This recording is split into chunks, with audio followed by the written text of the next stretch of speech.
بسم اللہ الرحمن الرحیم۔ السلام علیکم پیارے پیارے اسلامی بھائیوں اور بہنوں، آج کی ویڈیو میں ہم قاضی ابوبکر بغدادی کے ایک خوبصورت واقعے کا ذکر کریں گے۔ آج سے 700 سال پہلے بغداد میں ایک بڑے پائے کے عالم رہائش پذیر تھے۔ ان کا نام تھا قاضی ابوبکر بغدادی۔ وہ قاضی ہونے کے ساتھ ساتھ ایک بلند پایہ محدث اور مقرر بھی تھے۔ دن کے وقت وہ عدالت میں مقدمات سناتے، جبکہ رات کو قرآن و حدیث کے طلباء کو تعلیم دیتے۔ یہ طلباء نہایت کثیر تعداد میں تھے، جن کے قیام و قیام کی ذمہ داری قاضی ابوبکر کے کاندھوں پر تھی۔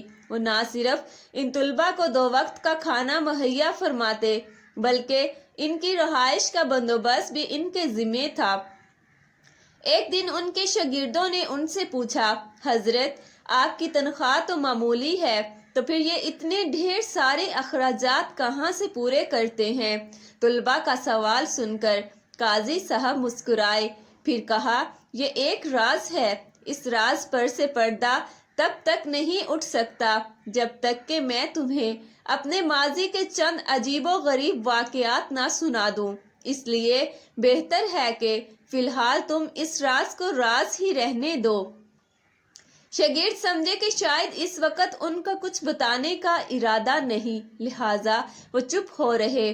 لیکن تھوڑے عرصے بعد شاگردوں نے ایک مرتبہ پھر عرض کی، استاد محترم، آپ نیک کاموں میں اس قدر خرچ کرتے ہیں، بظاہر آپ کی آمدنی کا بھی کوئی خاص ذریعہ نہیں، پھر یہ درہم و دینار کہاں سے آپ کے پاس آتے ہیں؟ استاد نے انہیں ایک مرتبہ پھر ٹال دیا اور مال کی نسبت اللہ تعالیٰ کے غیبی خزانوں کی طرف اشارہ کیا، لیکن اس بار شاگرد اس راز کو جاننے پر باضد تھے۔ شاگردوں کا اصرار دیکھتے ہوئے استاد نے بالآخر ان سے کہا، اس مال کے ساتھ میری جوانی کا ایک نہایت اہم واقعہ وابستہ ہے۔ بعض اوقات اللہ تعالیٰ اپنی قدرت سے انسان کو ایسے ایسے عجائبات دکھاتا ہے کہ اس کی عقل دنگ رہ جاتی ہے۔ میرے ساتھ بھی ایک ایسا ہی واقعہ پیش آیا تھا۔ لو سنو، یہ آج سے 30-32 سال پہلے کی بات ہے۔ میں ان دنوں جوان تھا اور علم دین کے حصول میں ہم وقت مشغول رہتا تھا۔ میرے ساتھ میرے چند دوست بھی تھے۔ ہمارے دن رات کی مصروفیت یہی تھی کہ قرآن و حدیث پڑھتے اور باقی وقت تکرار یا مطالعہ میں صرف کرتے۔ میں ان دنوں یہاں بغداد میں مقیم تھا۔ شہر کے علمی حلقوں میں ان دنوں مکہ معظمہ کے ایک عرب عالم کا بہت شاہراہ تھا، جن کا نام شیخ عبدالعظم تھا۔ وہ علم و حدیث میں یکتائے روزگار تھے اور دور دور سے طالب علم آ کر ان کے درس میں شریک ہوتے۔ میں محدثین کی محفلوں میں بیٹھنے کا بڑا حریص تھا، چنانچہ میں نے اپنے ساتھیوں سے کہا کہ مکہ جا کر شیخ عبدالعظم کی صحبت سے فیض یاب ہونا چاہتا ہوں۔ آپ لوگوں کو اگر منظور ہو تو میرے ساتھ چلیں، ورنہ آپ لوگوں کی مرضی۔ میرے تینوں ساتھی شاید کم ہمت تھے، انہوں نے میرے ساتھ اتنی دور جانے سے صاف انکار کر دیا۔ چنانچہ رختے سفر باندھا اور تنہا ہی منزلوں پر منزلیں مارتا ہوا مکہ معظمہ جا پہنچا۔ وہاں معلوم ہوا کہ شیخ عبدالعظم صاحب فرش ہیں اور فی الحال درس حدیث کا سلسلہ موقف ہے۔ یہ سن کر اگرچہ مجھے بہت مایوسی ہوئی، تاہم یہ جان کر کچھ سکون محسوس ہوا کہ مکہ میں ان دنوں بہت سے جلیل القدر علماء موجود ہیں جو مسجد حرم میں درس دیتے ہیں۔ اگر شیخ اعظم سے استفادہ نہیں ہو سکتا تو کم سے کم ان بزرگوں سے علم حاصل کرنا ممکن تھا۔ چنانچہ میں واپس بغداد جانے کے بجائے وہاں ٹھہر گیا اور حرم کی علمی مجلسوں سے اپنی پیاس بجھانے لگا۔ ان دنوں میرے ساتھ ایک بدقسمتی یہ ہوئی کہ میرا زرد راہ ختم ہو گیا، لیکن میں نے اس کی چندن پرواہ نہ کی۔ میرے پاس کچھ کھجوریں اور ستو موجود تھے، تھوڑا سا زیتون کا تیل بھی مل گیا۔ میں نے انہی چیزوں کو غنیمت جانا اور روکھی سوکھی کھا کر تحصیل علم میں مشغول رہنے لگا۔ چند ہی دنوں بعد میرا ذخائر خوراک ختم ہو گیا اور ایک دن ایسا آیا کہ میرے پاس کھانے کو کچھ بھی نہ رہا اور فاقوں تک نوبت آن پہنچی۔ اس حالت میں یہ سوچ کر گھر سے نکلا کہ شاید باہر سے کوئی چیز کھانے کی مل جائے، اور اگر کچھ بھی نہ ملا تو حرم جا کر اپنے رب سے مانگوں گا۔ میں گھر سے نکل کر گلی میں آ گیا۔ اتفاق سے مجھے سامنے ہی ایک ریشم کی تھیلی پڑی ملی۔ دوپہر کا وقت اور ہوا کا عالم تھا۔ گلی بالکل سنسان تھی اور کوئی شخص بھی آس پاس نظر نہیں آ رہا تھا۔ میں نے وہ تھیلی اٹھائی اور گھر لے آیا۔ گھر آ کر تھیلی کھولی تو اس میں سفید رنگ کے خوبصورت موتیوں والا ایک ہار نکلا۔ میں نے اسے الٹ پلٹ کر دیکھا۔ ہار کے موتی ہر زاویے سے اس طرح چمکتے تھے کہ انہیں دیکھ کر آنکھیں چندھیا جاتی تھی۔ مجھے یہ سمجھنے میں ذرا بھی دشواری نہ ہوئی کہ یہ ایک بہت قیمتی ہار ہے۔ میں نے اسے تھیلی میں ڈال کر بستر کے نیچے چھپا دیا۔ ظہر سے عصر تک کا وقت اسی ادھر بن میں گزر گیا۔ میں سوچتا رہا کہ یہ تھیلی گلی میں کیوں پڑی تھی اور اتنا بیش و قیمتی ہار کس کا ہو سکتا ہے۔ اسی دوران عصر کی اذان بلند ہوئی اور میں نماز کی ادائیگی کے لیے حرم شریف چلا گیا۔ عصر کی نماز پڑھ کر آیا اور دوبارہ یہ سوچنے لگا کہ یا اللہ، خبر نہیں اس ہار کا مالک کون ہے اور میں اب اسے اس تک کیسے پہنچاؤں۔ اسی دوران گلی میں کچھ شور بلند ہوا۔ میں نے دروازے سے باہر جھانکا تو دیکھا کہ ایک اونٹ پر کوئی بوڑھا آدمی سوار ہے۔ اونٹ کے آگے چند آدمی دفعہ بجاتے چل رہے ہیں۔ وہ بوڑھا تھوڑی تھوڑی دیر بعد یہ اعلان کرتا کہ مکہ والو، میری ایک تھیلی گم ہو گئی ہے، اس میں ایک ہار تھا، وہ ہماری خاندانی میراث ہے، تم سب اللہ کے ہمسائے اور قابل تعریف لوگ ہو، جس کو وہ تھیلی ملی وہ برائے مہربانی مجھے واپس کر دے۔ میں تھیلی واپس کرنے والے کو 500 دینار انعام دوں گا، خدا تم پر رحم کرے مکہ والو۔ یہ کہہ کر وہ اپنی دائیں ہاتھ کو ہوا میں لہراتا، جس میں ایک پھٹے پرانے کپڑے میں دینار واضح نظر آ رہے تھے۔ میں یہ اعلان سن کر حیران رہ گیا۔ دل میں سوچا کہ شاید یہی بوڑھا اس تھیلی کا حقیقی مالک ہے، مجھے ضرور یہ اس تک پہنچانی چاہیے۔ میں ابھی اسی شیش و بند میں تھا کہ اعلان کرنے والا اور اس کے ساتھی میرے گھر کے سامنے سے گزرنے لگے۔ میں لپک کر باہر نکلا اور اونٹ کی لگام تھام کر کہا، بڑے میاں ذرا میری بات سنیے۔ کہو نوجوان، بوڑھے آدمی نے جھک کر کہا، کیا بات ہے؟ آپ ذرا نیچے اتر کر میرے گھر آئیے۔ میں نے کہا، آپ کی تھیلی میرے پاس ہے۔ بوڑھا جلدی سے نیچے اتر آیا۔ میں نے اسے بٹھایا، بستر کے نیچے سے ریشمی تھیلی نکال کر اسے دی اور پوچھا، کیا یہی وہ تھیلی ہے جس کی آپ کو تلاش ہے؟ بوڑھے نے میرے ہاتھ سے تھیلی جھپٹی اور تیزی سے اسے کھولا۔ اس میں وہ ہار جوں کا توں موجود تھا۔ بوڑھے نے ہار نکال کر اسے چوما اور پھر مجھ سے مخاطب ہو کر کہنے لگا، نوجوان، یہ ہار سفر کے دوران مجھ سے کہیں کھو گیا تھا، میں اس کی وجہ سے سخت پریشان تھا، خدا تمہیں جزائے خیر دے، تم بہت دیانت دار ہو، لو اپنا انعام سنبھالو۔ یہ کہہ کر اس نے دینار میرے آگے کر دیے۔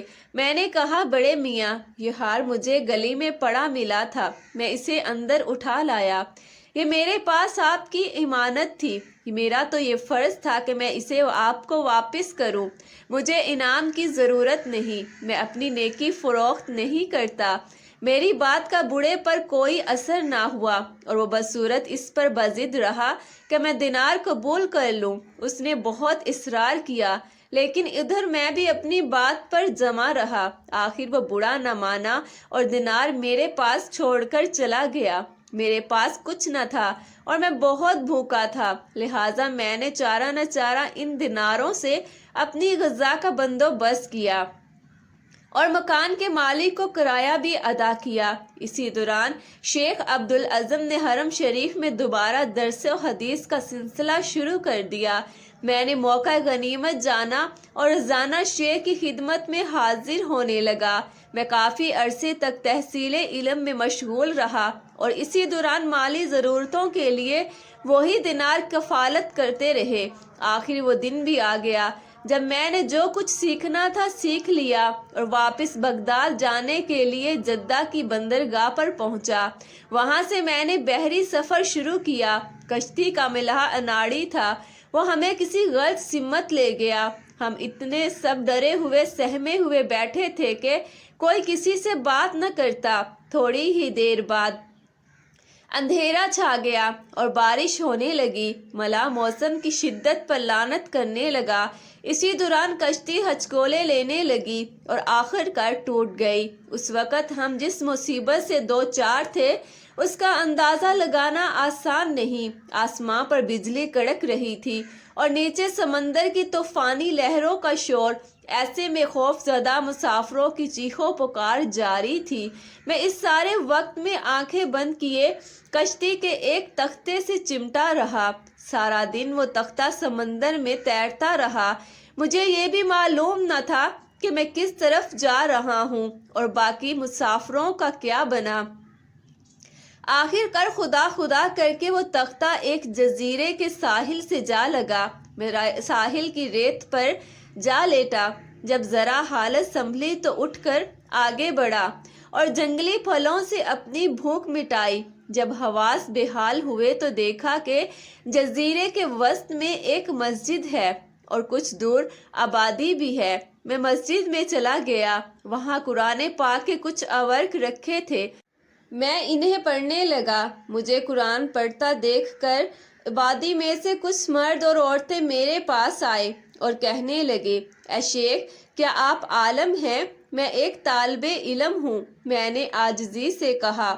وہ کہنے لگے، اے شیخ، ہم مسلمان ہیں لیکن قرآن پڑھنا نہیں جانتے، آپ مہربانی فرما کر ہمیں تلاوت سکھا دیں اور اگر ہو سکے تو کچھ لکھنے پڑھنے کی مشق بھی کروا دیں۔ چنانچہ میں نے یہ پیشکش قبول کر لی اور ان کے بچوں کو قرآن و کتابت سکھانے لگا۔